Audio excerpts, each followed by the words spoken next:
यह जगत सारा क्षणिक है और आत्मा एक नित्य है। आत्मा का अनुभव बस एकमात्र नित्य है।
चैतन्य स्वभावी भगवान आत्मा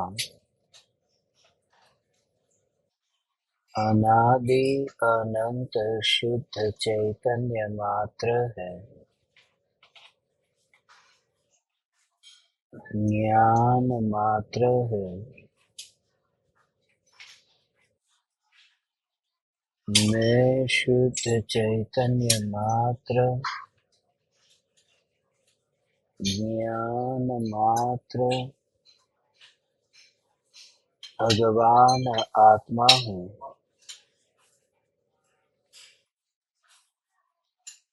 प्रति समय यह जागृति बनी रहे। इस जागृति का नाम धर्म है।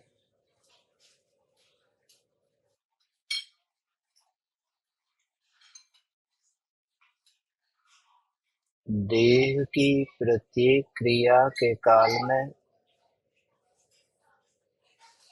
और विकल्पों के बहते प्रवाह के काल में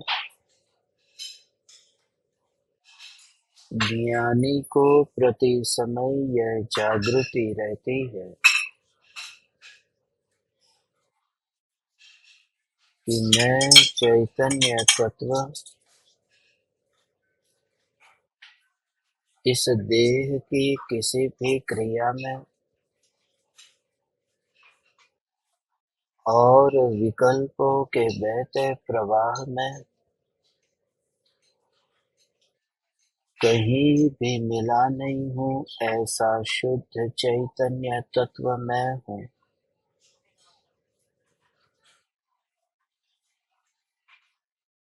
प्रति समय स्वयं की शुद्ध चैतन्य सत्ता का बोध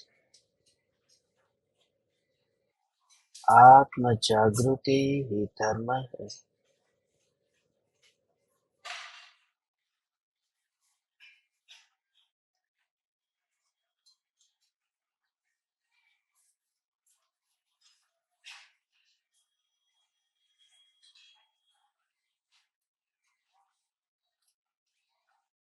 जब सिंह जागता है तो हिरण भागता है, और देखा होगा कि सोते हुए शेर के ऊपर चूहे भी दौड़ते रहते हैं।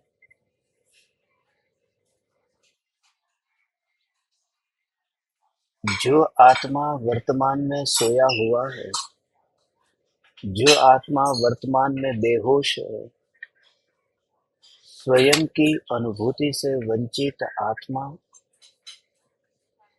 नए कर्मों को बांधता है।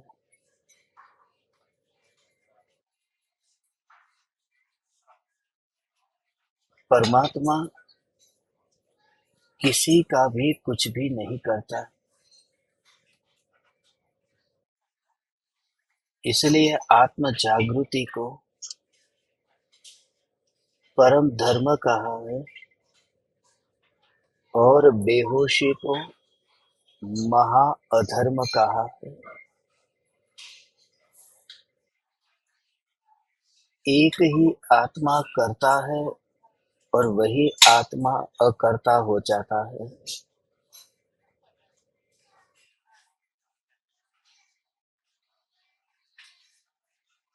समय सार में जो कर्ता कर्म अधिकार है, वहाँ शिष्य की शंका थी कि क्या आत्मा कर्म का करता है, तो कहा कि अज्ञानी आत्मा कर्म का करता है और ज्ञानी आत्मा कर्म का करता नहीं है,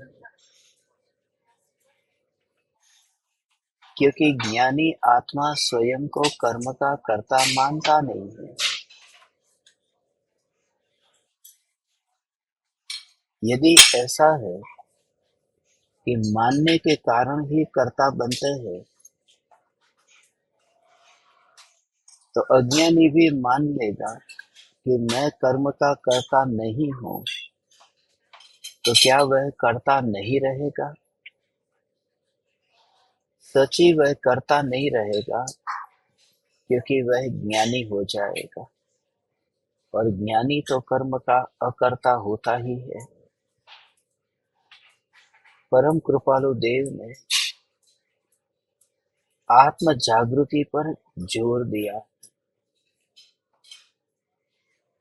कि ज्ञानी आत्म जागृत होने से ज्ञानी को अनेक प्रकार की बाह्य में क्रियाएं दिखाई देती होने पर भी उन्हें किसी भी प्रकार का अब कोई भय नहीं। अब वे निशंक होकर के विचरण करते थे। सम्यक दर्शन होते ही ज्ञानी को अबंध कहा कि ज्ञानी को बंध नहीं होता। ज्ञानी को निर्जरा होती है, बंध नहीं होता। मगर दूसरी दृष्टि से देखेंगे तो तीर्थंकर प्रकृति का बंध तो सम्यक दर्शन के बाद में ही होता है, तो ज्ञानी को तीर्थंकर प्रकृति का बंध हुआ न, तो फिर ऐसा क्यों कहा कि ज्ञानी को बंध नहीं होता, ज्ञानी अबंध हो गए? इसलिए क्योंकि जो अनंत संसार का कारण था, जो अनंत भव भ्रमण का कारण था, ऐसा जो मिथ्यात्व था, उस मिथ्यात्व के बंध से मुक्त हुए थे। जो अनंत परिभ्रमण का कारण था, जो अनंतानुबंधी कषाय था, वह अनंतानुबंधी कषाय नहीं रहा। इसलिए ज्ञानी अबंध है। जिस राग से, द्वेष से नए कर्मों का बंध होता है, ज्ञानी का उन्हीं राग द्वेष के भावों के साथ अपनापन नहीं है, एकत्व नहीं है, और इस वजह से ज्ञानी कर्म के अकर्ता है। माने तो करता है, न माने तो अकर्ता।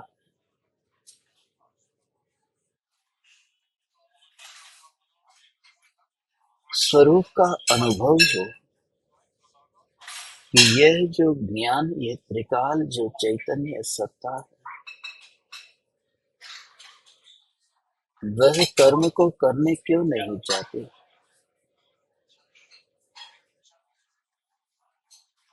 वह कर्म को आकर्षित करने क्यों नहीं चाहते?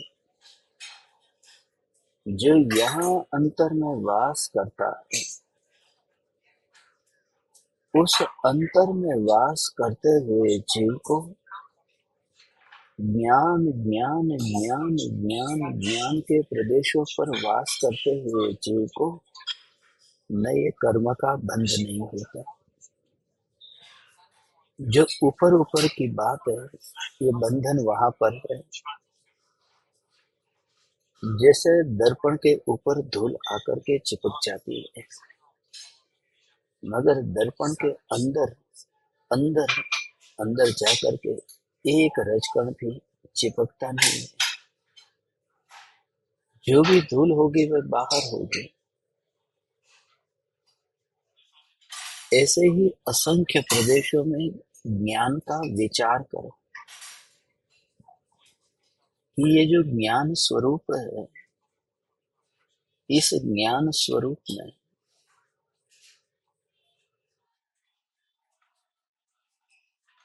ऐसा कुछ भी परिणमन नहीं होता। स्वभाव के अतिरिक्त किसी का मिश्रण हो तो फिर नए कर्म का आश्रव और बंध हो, मगर स्वभाव के अतिरिक्त और कुछ भी ना हो तो नए परमाणु का आश्रव कैसे होगा।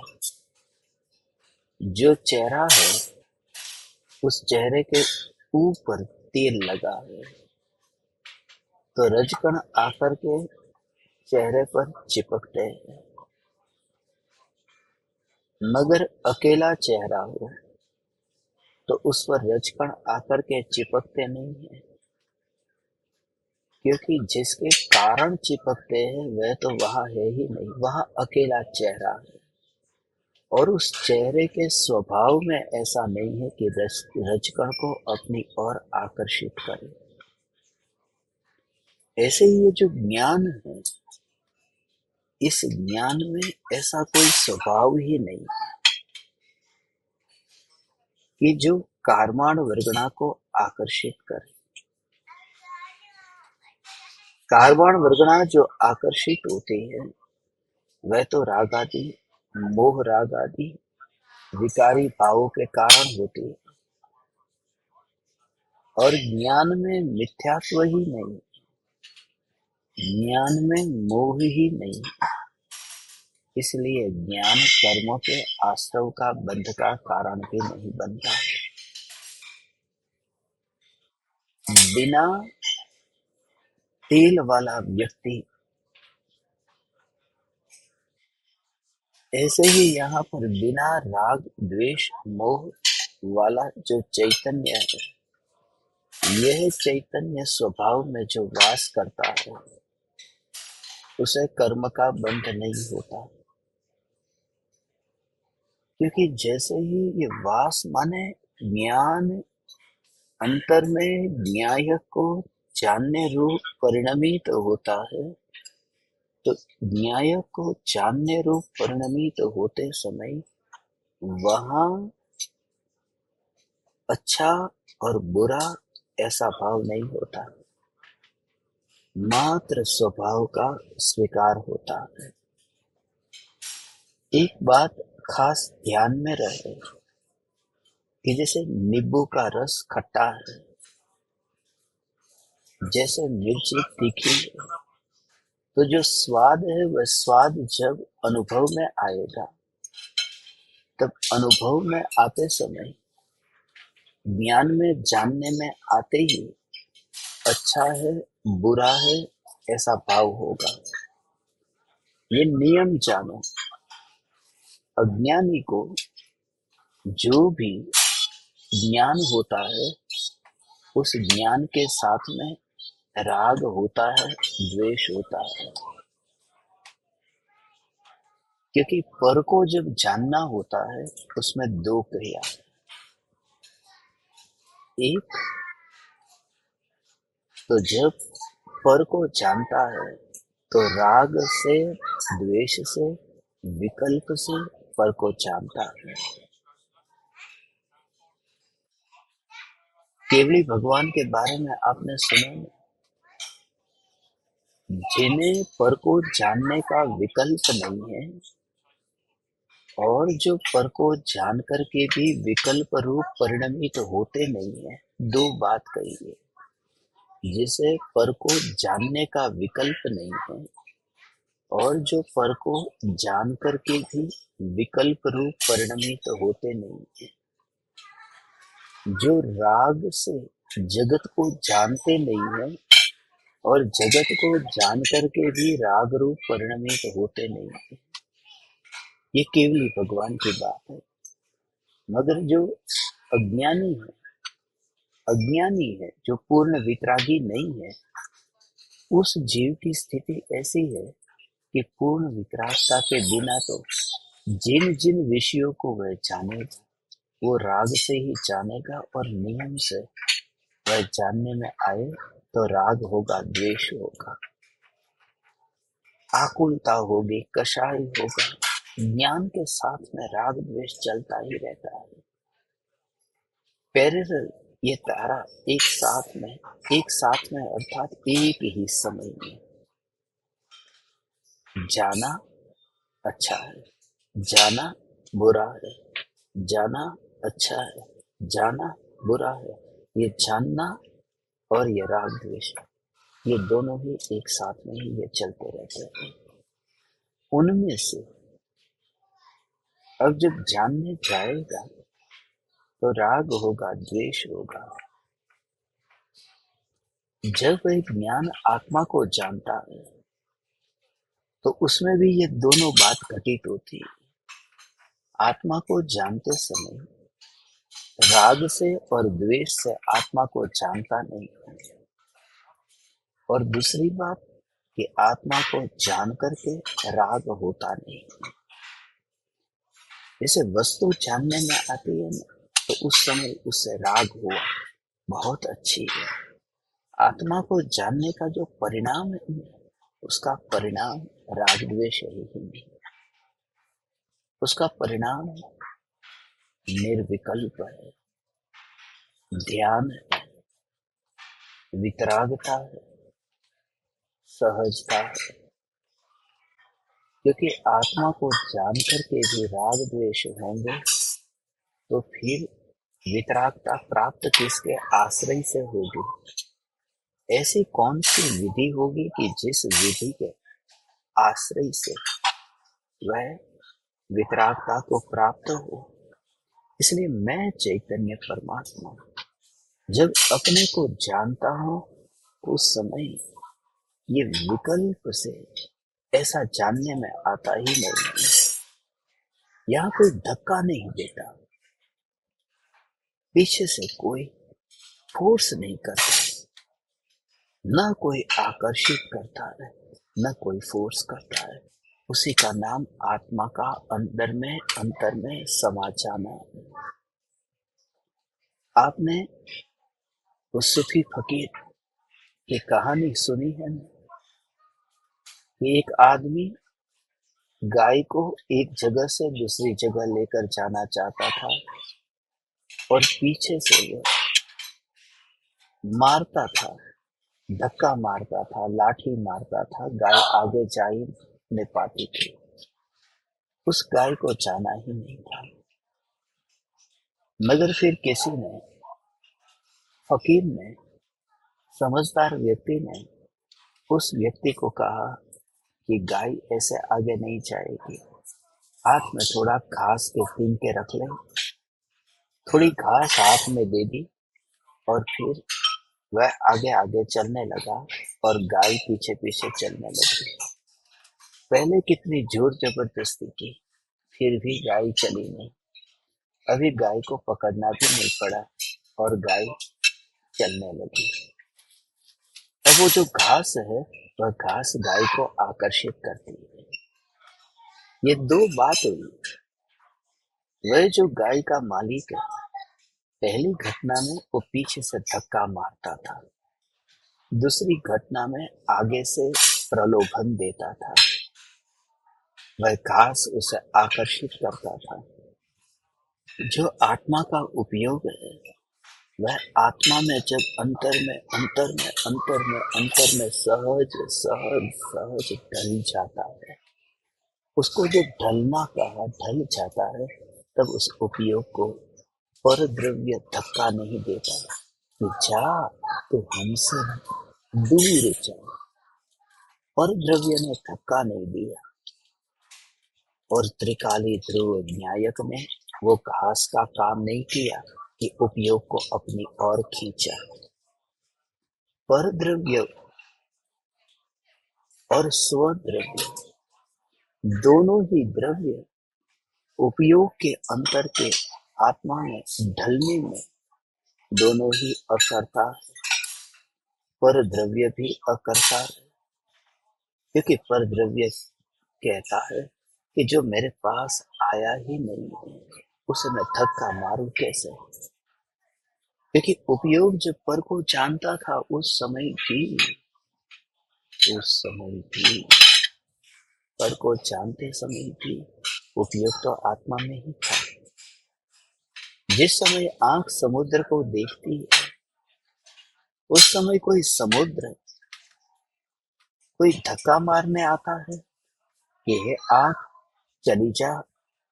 तो उस व्यक्ति के पास में जिसकी तू आंख है, तो समुद्र धक्का नहीं मारता।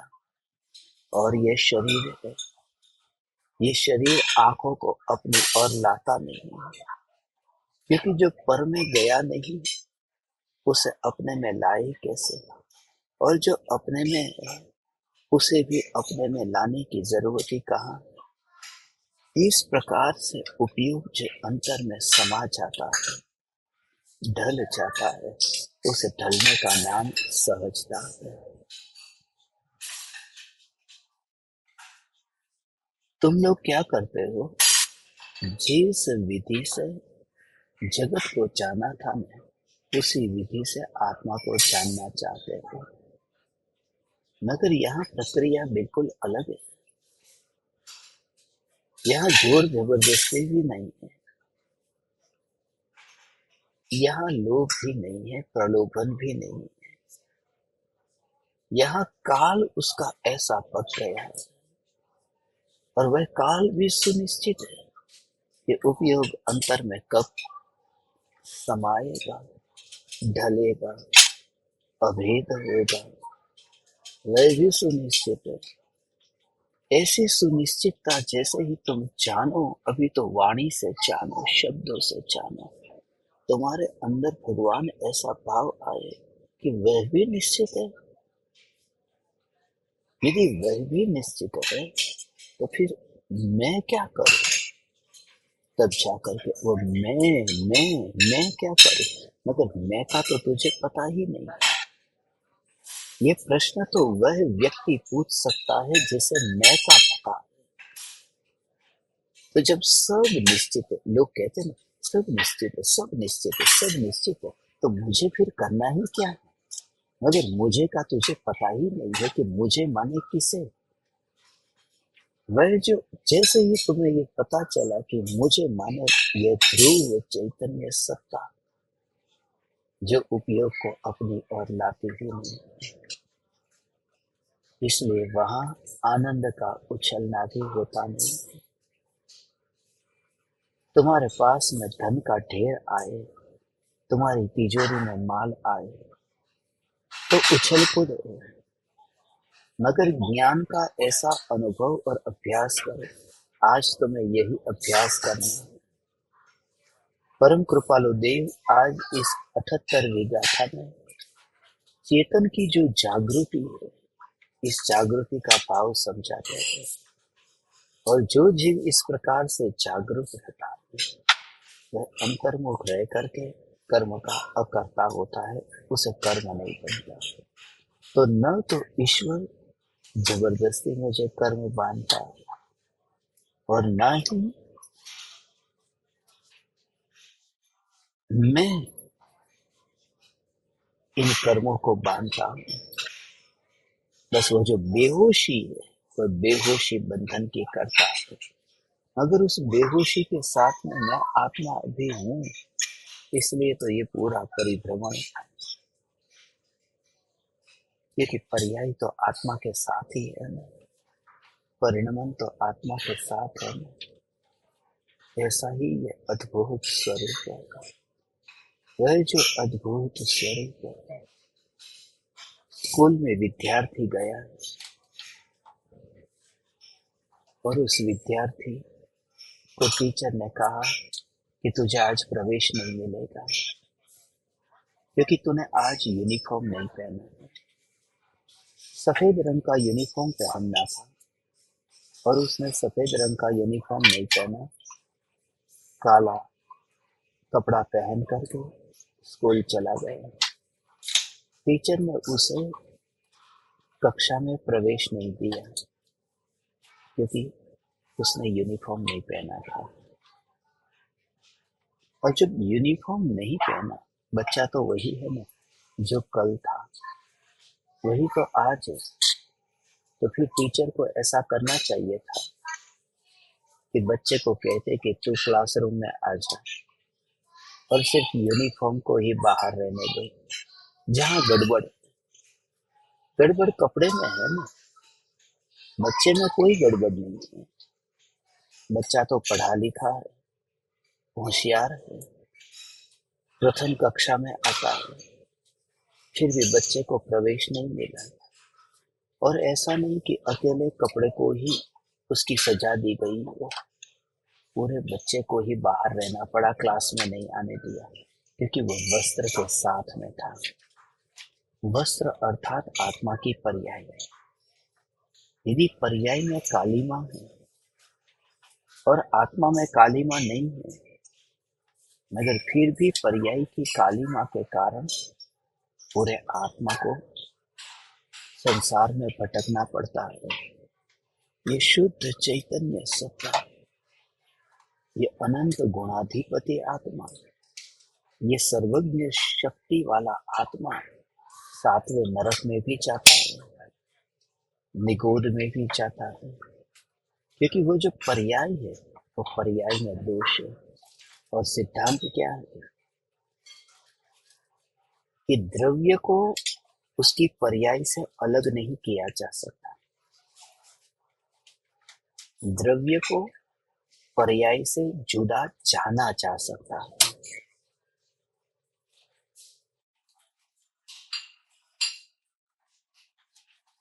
वहां पर उसे दृष्टि में नहीं लेना।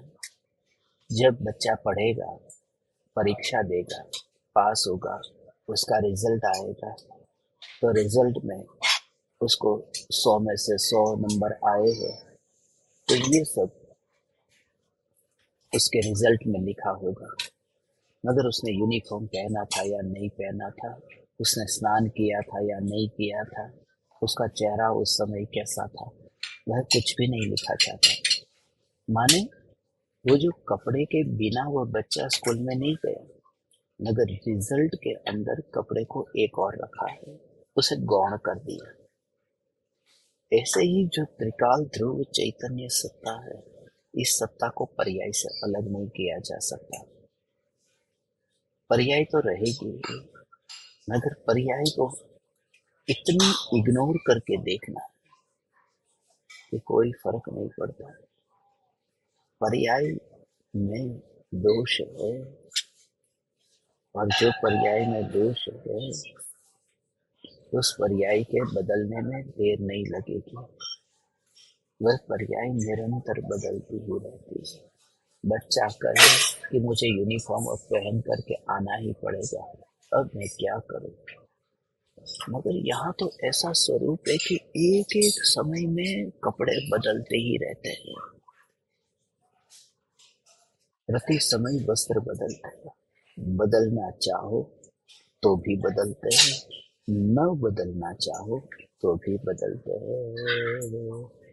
पर्याय का परिणमन इसी प्रकार का, पर्याय इसी प्रकार से निरंतर बदलती बदलती बदलती रहती, उसमें विकल्प काम में नहीं आता।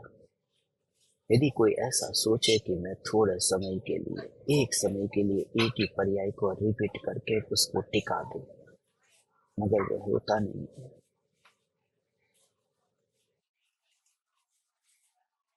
इसका विस्तार नहीं होता। मोती की माला में जो मोती है, उस मोती को च्युइंगम की तरह तुम खींच नहीं सकते। और मोती की मर्यादा, क्योंकि उसे खींच करके कहाँ ले जाओगे। उस मोती के बाद में फिर दूसरा मोती है, जगह ही कहाँ है। फिर उस मोती के बाद तीसरा मोती, जगह ही कहाँ है। ऐसे ही पहली पर्याय, दूसरी पर्याय, तीसरी पर्याय। तो दो बात समझना, एक पर्याय को मैं आगे आगे उसे खींचा नहीं जा सकता, उसे खींच नहीं सकता, वो वहीं तक ही है। बस यदि ये जागृति रहे ना, तो ध्रुव का जोर आए। जिंदगी के सफर में बहुत सारे मुसाफिर मिलते हैं, मगर बिछुड़ जाते हैं तब हम कैसे कहते हैं, बस हमारा साथ यहाँ तक ही था। ये जो पर्याय है ना, ये पर्याय, वो पर्याय स्वयं ही ये उद्घोष करती है।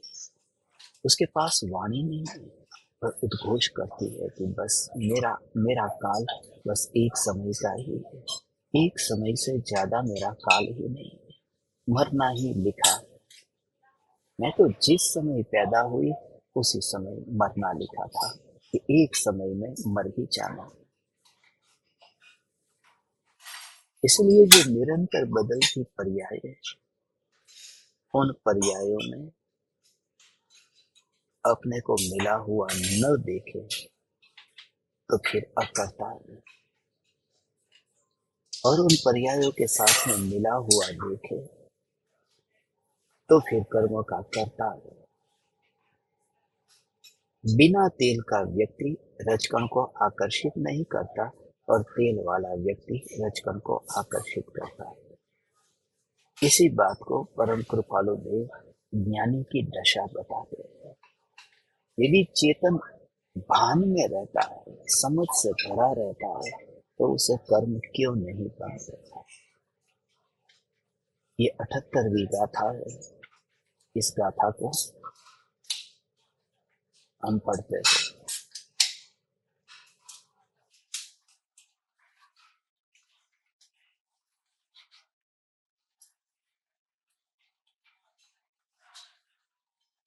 चेतन जो निज भान में करता आप स्वभाव, वरते नहीं निज भान में करता कर्म प्रभाव।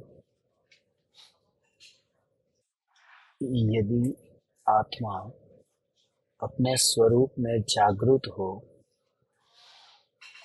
तो अपने स्वभाव का करता है। यदि अपने स्वरूप में जागृत न हो तो कर्म का कर्ता होता है। इसमें देखा, यदि आत्मा अपने स्वरूप में जागृत हो तो स्वभाव का अपने स्वभाव का करता है। ये अपने स्वभाव का करता है। और यदि वह जागृत न हो तो कर्म का कर्ता होता है। ये होता शब्द यहाँ पर है, कर्म का कर्ता होता है, अपने स्वभाव का कर्ता होता है ऐसा नहीं लिखा। ये कारण है क्योंकि जो स्वभाव है वह तो है, उसमें होता है ये क्यों।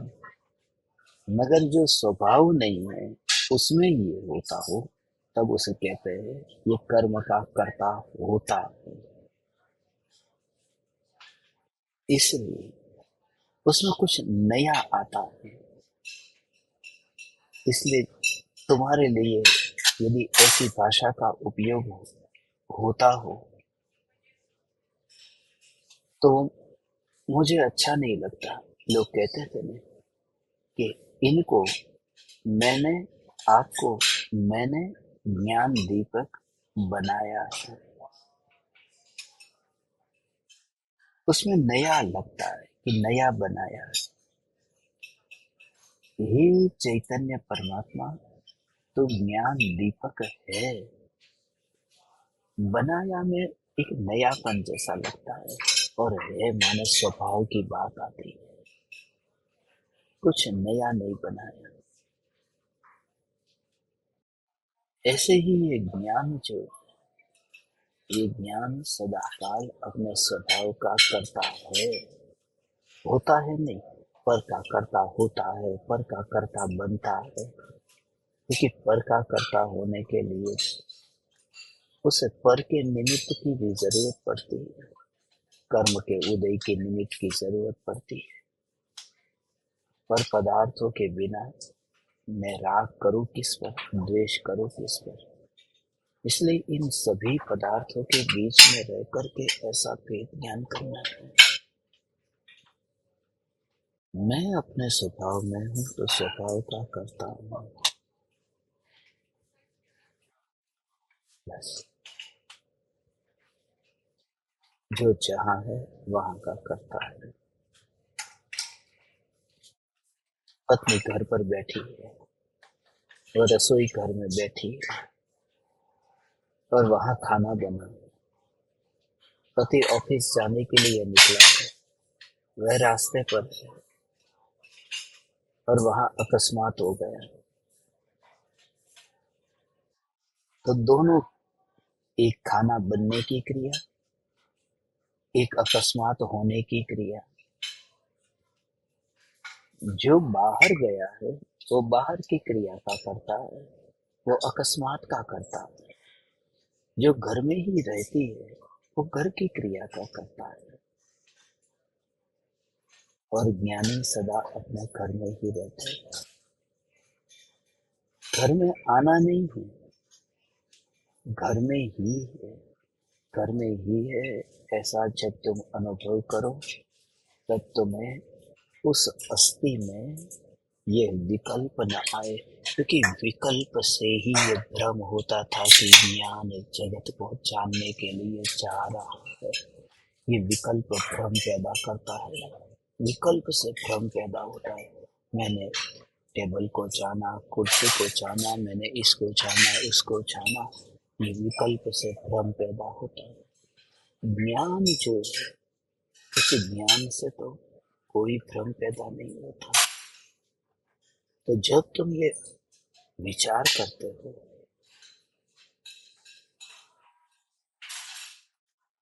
मैं ज्ञान स्वरूप चैतन्य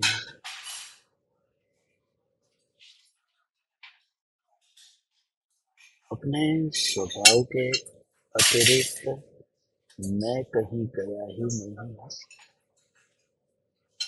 तो जो तुम्हें ज्ञान ज्ञान ज्ञान ज्ञान ज्ञान ज्ञान ज्ञान ज्ञान ऐसा ही अनुभव होगा। अभी जो नई क्रिया लगती है ना, उस नई क्रिया में तुम्हारी क्रिया बदल जाएगी। ऐसा भेद ज्ञान होगा। जैसे रास्ते पर हम चलते हैं, अभी चलते समय हमारे पैर गति करते हैं, हमारे हाथों में गति होती है। जैसे तुम तत्व विचार करो, और करना उस स्थिति में भी तत्व विचार करना। जब तुम उस स्थिति में तत्व विचार करते हो, उस समय दोनों क्रियाओं को अलग अलग अलग अलग जानने का अभ्यास करते हो।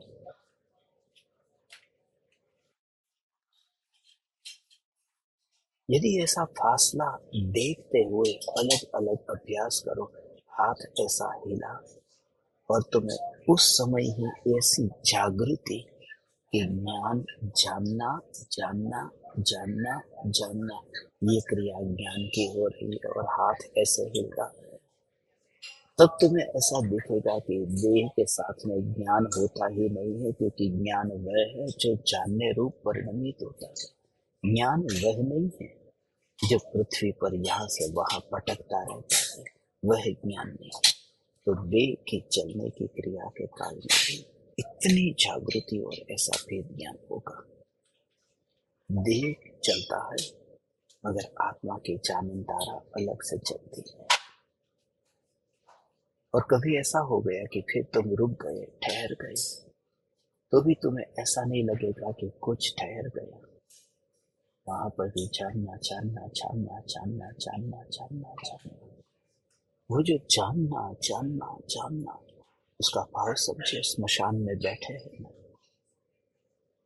तो स्मशान में एक जिंदा व्यक्ति को देखा और थोड़ी देर बाद मुर्दा आया, फिर मुर्दे को देखा। तो जब जिंदा व्यक्ति को देखते थे उस समय क्या था कि मैं आंख वाला हूं। जैसे ही मुर्दे को देखा और अंतर में क्या चल रहा है, कुछ नया हुआ, कुछ नहीं। यहाँ पर देखने का कार्य चल रहा है। किसको देखा इस पर जोर नहीं है, मैं आंख वाला हूँ। तो मुर्दे को देखते समय भी मैं आंख वाला हूँ, ये जागृति रहती है। हम नहीं मानते कि कुछ नया हो गया, मेरी आंख में कोई मुर्दा आ गया, मैं क्या करूं, मेरी आंख का कोई ऑपरेशन करूं, क्योंकि मैंने मुर्दे को देख लिया। कितनी सहजता रहती है। ये ज्ञान दीपक इसी प्रकार से देह गति करता है तो भी ज्ञान तो जानता है, देह रुक जाता है तो भी ज्ञान तो जानता है। ये इसको कहते हैं जानन धारा में ब्रेक नहीं पड़ा, खाली ऐसे ही नजर घूमी। पहले जिंदा व्यक्ति था, मैं देखता था, अब आंखें घूम गई और मैंने देखा मुर्दे को, फिर मैंने देखा जिंदा को, फिर मैंने देखा मुर्दा को। ऐसे जो क्रिया होती है उसमें आंख की देखने की क्रिया जो है, उस क्रिया में नया क्या हुआ।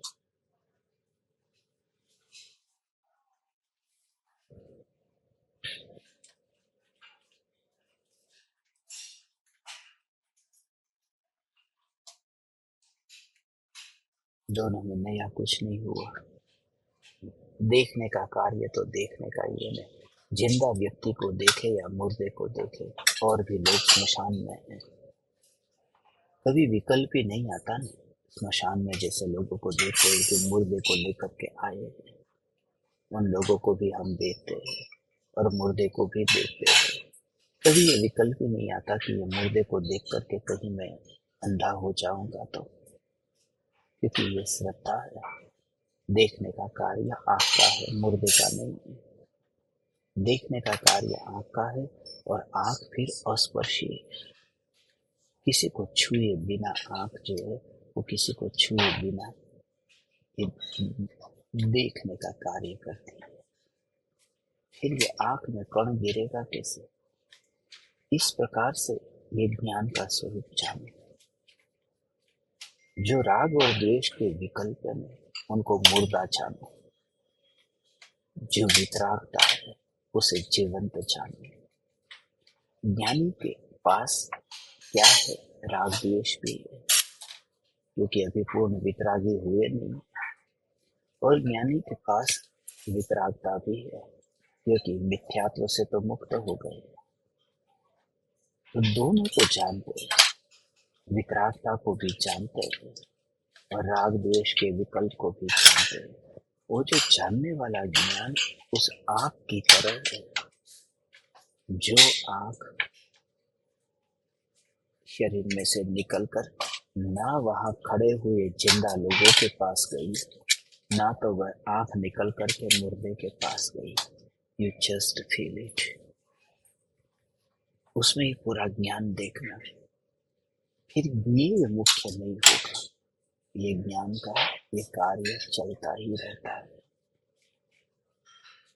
ये होश नहीं है। होश न हो तो जिंदगी ऐसे ही समाप्त हो जाती है। दिन पे दिन बीतते जाते हैं, महीने बरस बीत जाते हैं, पता ही नहीं चलता। इतने बरस इतनी जिंदगी बीत गई। ऐसा ही है, होश न हो तो अनंत काल बीत जाता है। इसलिए ये जागृति के प्राण यहाँ पर परम कृपालु देव कहते हैं, यदि आत्मा जागृत है, चेतन जो निज भान मा, करता आप स्वभाव, वर्ते नहीं निज भान मा, करता कर्म प्रभाव। जो पर में देखता है, बस वही तो धोखा खाता है। पर में देखता है वह धोखा खाता है। वह जो रस है, बस वो कर्म के प्रभाव में आ जाता है। कहीं पर भी ऐसा उत्तम चैतन्य तत्व देख लिया, ऐसा न्यायक देव देख लिया, उसके बाद में जगत के किसी भी ज्ञेय में रंच मात्र भी अहोभाव नहीं आता। ध्रुव ध्रुव ध्रुव ध्रुव ध्रुव ध्रुव ध्रुव ध्रुव।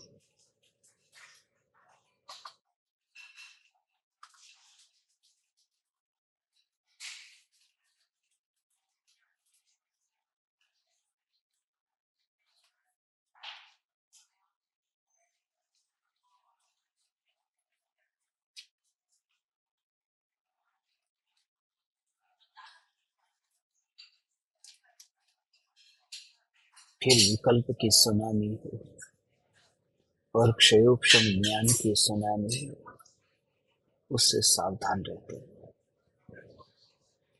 बुद्धि तुम्हारी इतनी बढ़ जाए,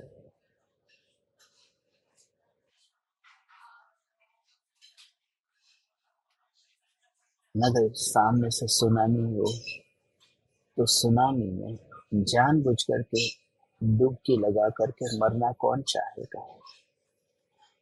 बच करके अपने को प्रोटेक्ट कर लेते हैं। ऐसे कभी विचार आया कि यदि क्षयोक्षम ज्ञान और बुद्धि बढ़ गई, इतनी बुद्धि बढ़ गई,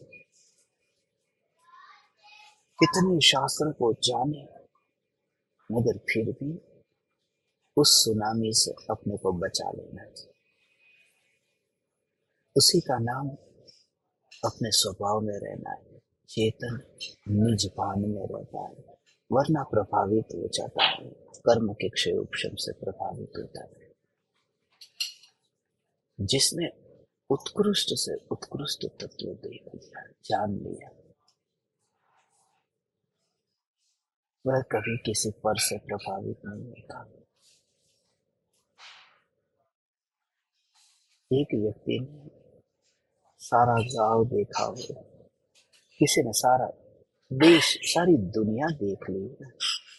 सारी दुनिया देखने के बाद में उसके सामने कोई ऐसा घर आए, कोई बंगला आए, तो उसे कोई फर्क नहीं पड़ता कि भाई ऐसा तो मैंने बहुत देखा है अपनी जिंदगी में। दुनिया में ऐसी ऐसी जगह पर बहुत देखा है, इससे बड़ी बात क्या है। तभी हम किसी से प्रभावित नहीं होते हैं जब हमारा उससे भी उत्कृष्ट अनुभव हो चुका हो। इसका अर्थ यह है कि जब ज्ञान से, ऐसा ज्ञान से उत्कृष्ट इस जगत में और कुछ नहीं है, जब उत्कृष्ट में उत्कृष्ट ऐसे ज्ञान का अनुभव हुआ हो, तो फिर मैं उसे प्रभावित होता हूं नहीं। और यही परीक्षा की घड़ी।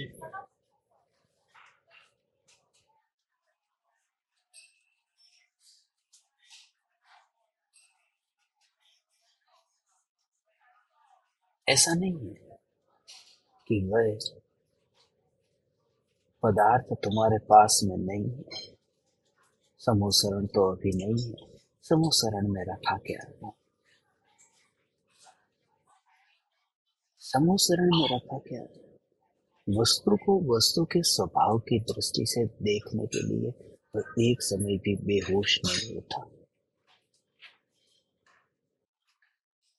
बोलना बहुत आसान है, मगर जो प्रयोग है वो प्रयोग किसी को ही छूता है।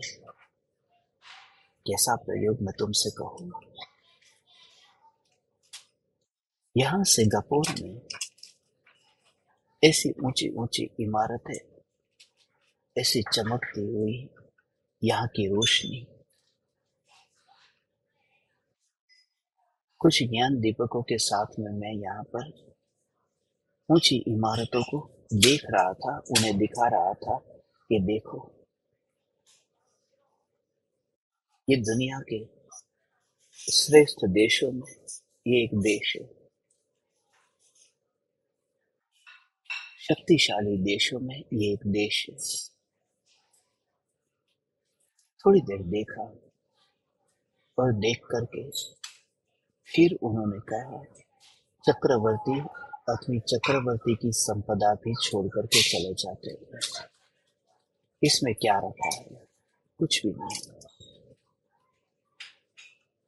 मगर उससे मुझे उनकी रंच मात्र भी महिमा नहीं आई, इसलिए क्योंकि खुद की जो छोटी सी झोपड़ी है, वह झोपड़ी तो अभी इतनी मीठी लगती है, और सिंगापुर की ऊंची इमारत में चक्रवर्ती की संपदा भी चक्रवर्ती छोड़कर गए। जिन पदार्थों में तुम्हारा अपनापन है ना, उन पदार्थों में ये घटित करके देखो, तो तुम्हें प्रैक्टिकल पता चलेगा। नहीं तो बहुत आसान है कि बिल गेट्स के पास इतने पैसे हैं, मगर उसमें रखा क्या है? तेरी जेब में जो रखा है उसको तो देख और उसका विचार करके इसमें क्या रखा है। क्योंकि जिसमें मोह का भाव होता है ना, उसमें चिंतन करने में मन मानता ही नहीं है। इसलिए पराई वस्तु, पराई संपत्ति, उसके साथ में उसमें भेद ज्ञान करने में हमें बहुत माहिर हो गए। वो माहिर नहीं है भेद ज्ञान में, वह हमारी स्वच्छंदता है, वो मुफ्त का मजा है। कुछ भी करना न पड़े और थोड़ा बहुत ये सोच करके धार्मिक हो जाए। इसलिए ये ज्ञान दीपक जागृति रहे, कहीं रंच मात्र भी स्वच्छंदता न हो। अपने पास जो है उसमें भेद ज्ञान करो। मैं हजारों शास्त्रों को जानता हूँ, मगर तुम कहोगे उसमें कौन सी बड़ी बात है? नहीं, तुम जो एक शास्त्र को जानते हो उसमें भेद ज्ञान करो। शुरुआत यहाँ से होती है, जो अपने पास होता है। नरक के दुखों से भेद ज्ञान कैसे करोगे? अभी तो जो यहाँ कांटा पैर में चुभा, उससे ही भेद ज्ञान करना है। क्योंकि नरक का जो दुख है वो अभी इतना नहीं सता रहा जितना ये कांटा चुभा वह सता रहा है। अभी आप शास्त्र में पढ़ो, पिता भूमि पर सत दुख ईसो, बिच्छू सहस दसे नहीं तीसो। अब नरक गति में इतना दुख है कि बिच्छू भी वहां पर, हजारों बिच्छू वहां पर डंस है, उससे भी अधिक दुख नरक गति में नार की भोगता है। अब एक बात ये है, तुमने पढ़ ली, तुमने बोल दी, और दूसरी बात कि तुमको अभी कांटा चुभा, तुम ट्रीटमेंट किसकी करोगे? जो है उसकी तो ट्रीटमेंट करोगे।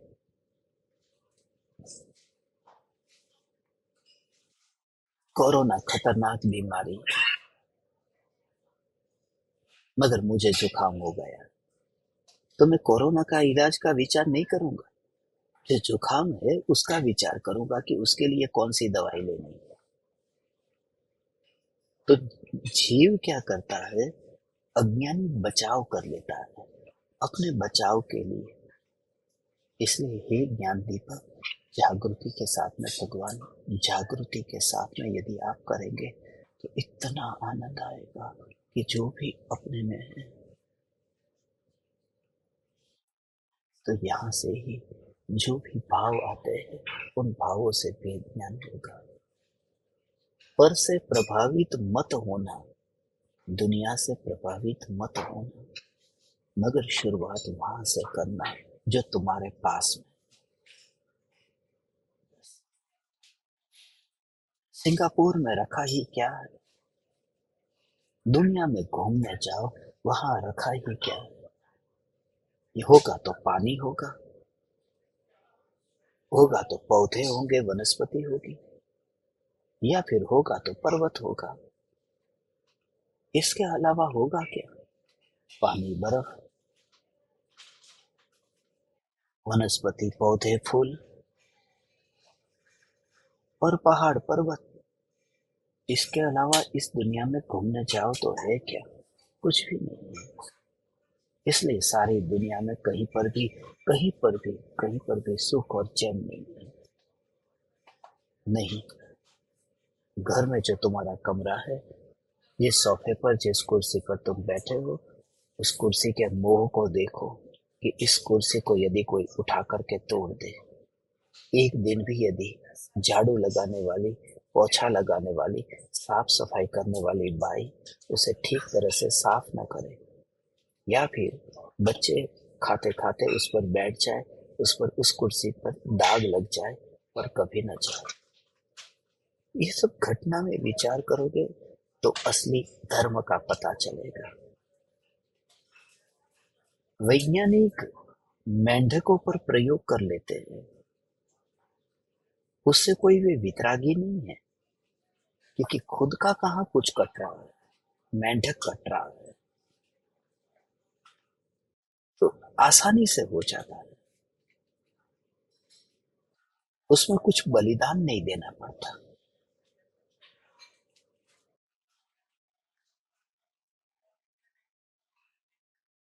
इसलिए मुझे भगवान के समोसरण की नहीं परवाह,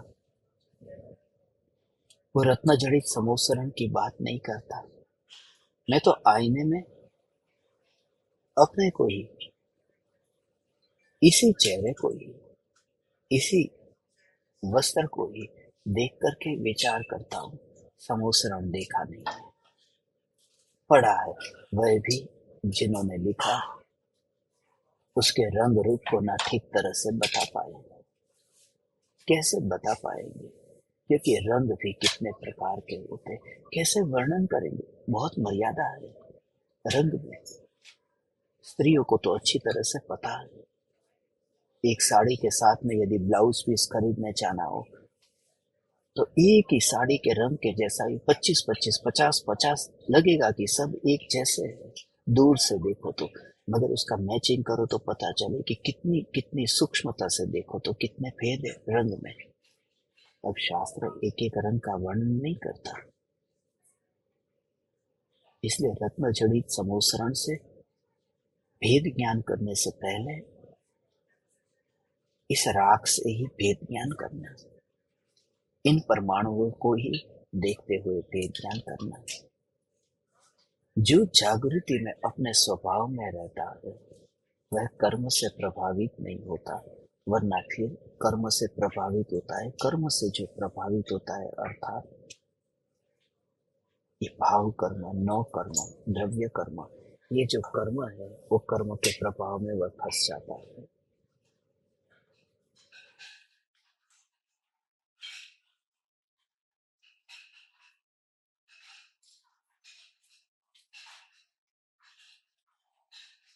आज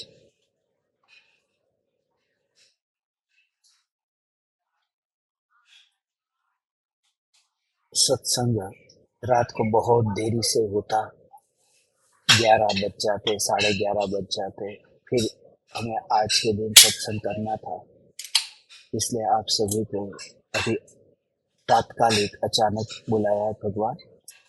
आप सब इतने छोटे अवधि काल में भी तात्कालिक पहुंच गए, बैठे विचार करना, चिंतन करना।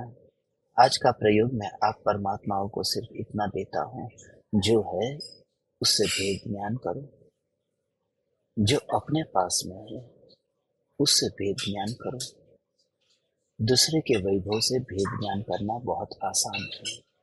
खुद पर प्रयोग करो, मेंढकों पर प्रयोग मत करो, खुद पर प्रयोग करो,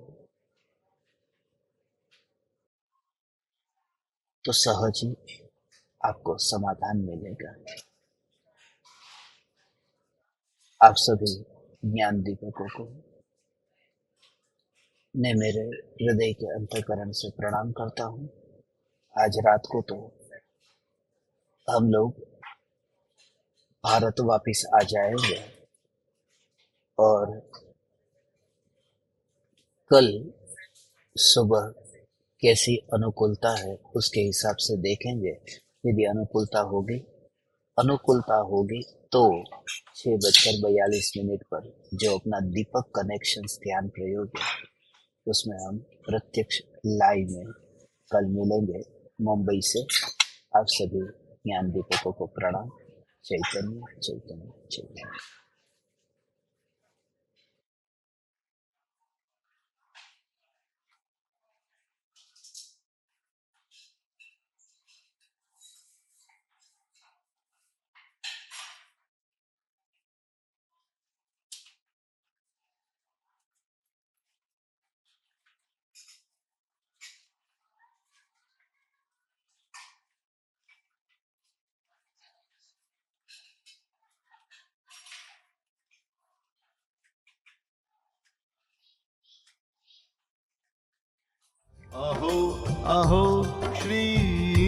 सद्गुरु करुणा सिंधु अपार,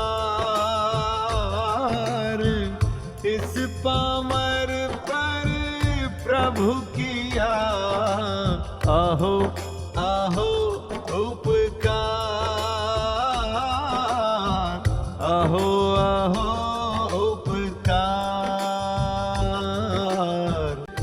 देह सहित जिनकी दशा, वरते दे